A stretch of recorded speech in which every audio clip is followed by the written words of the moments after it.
दोस्तों आज की वीडियो में हम जानेंगे सहारा स्कैम के बारे में। आखिर यह स्कैम कैसे हुआ। इस स्कैम की वजह से भारत के करोड़ों आम लोगों को 24,000 करोड़ का नुकसान हुआ था। वही सहारा इंडिया ग्रुप जिसका लोगो आपको भारतीय क्रिकेट टीम की जर्सी पर कुछ सालों पहले दिखाई दे जाता था।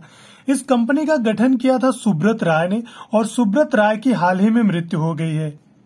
दोस्तों सहारा ग्रुप स्कैम के ही बारे में फेमस नहीं है, बल्कि यह फेमस था एक समय 10 लाख से अधिक नौकरियां देता था, जो रेलवे के बाद दूसरी नौकरी देने वाला सबसे बड़ा प्लेटफॉर्म हो गया था। 9 करोड़ इसके इन्वेस्टर थे सहारा ग्रुप के। दोस्तों सहारा स्कैम की जब भी बात आती है तो एक ही व्यक्ति का नाम प्रमुखता से लिया जाता है और वो व्यक्ति है सुब्रत राय। सुब्रत राय की बात की जाए तो इनका जन्म 1948 में बिहार के अररिया जिले में हुआ था, एक आम परिवार में। गोरखपुर में इन्होंने इंजीनियरिंग की पढ़ाई की। इंजीनियरिंग की पढ़ाई के बाद इन्होंने शुरुआती दिनों में साइकिल से नमकीन और बिस्किट बेचा करते थे। इसी बिजनेस के दौरान उनकी मुलाकात बहुत ही छोटे छोटे लोगों से हुई, जो चाय बेचने वाले, ठेले लगाने वाले, मजदूरी करने वाले। इन लोगों से जब उनकी मुलाकात होनी शुरू हुई, यहीं से उन्होंने जो हमारा सामान्य सब वर्ग है, जो छोटे छोटे लोग हैं, वो पूरा वर्ग किसी न किसी समस्याओं से जूझ रहा है, इन्होंने देखा।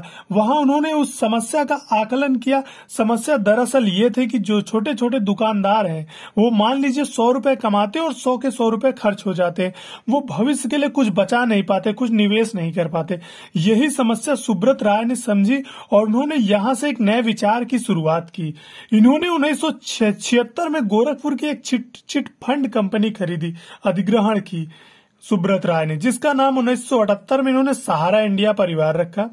इस कंपनी का बिजनेस मॉडल यह था कि जो कंपनी है ये निम्न मध्यम वर्ग लोग हैं, आम लोगों के, छोटे दुकानदार हो गए, चाय वाले, ठेले वाले, मजदूरी करने वाले, उन लोगों को निवेश के लिए प्रेरित करती थी और उन लोगों से छोटा छोटा अमाउंट लिया जा सके। यहाँ उनसे यह बोला जाता था कि आपके दिन की जो कमाई है, उस कमाई का कुछ हिस्सा आप हमारे पास जमा कीजिए और आप जब हिस्सा जमा करेंगे तो उसके बाद जब आप उस हिस्से को अंत में लेंगे तो हमें आप इंटरेस्ट के साथ हम आपको लौटाएंगे।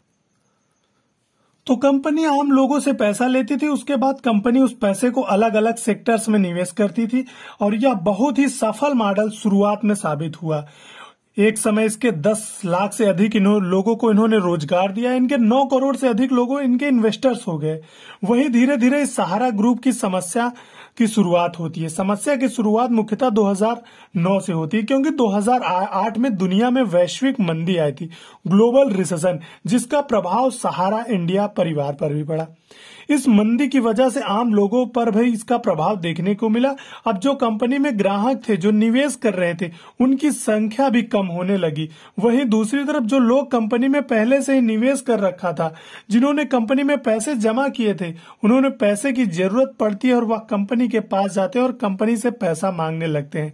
कंपनी से पैसा लौटाने में असमर्थ हो जाती है। कंपनी आम लोगों के पैसा लौटाने में असमर्थ हो जाती है, जिस कारण से सुब्रत राय को गिरफ्तार कर लिया जाता है। अब क्यों असमर्थ हो जाती है?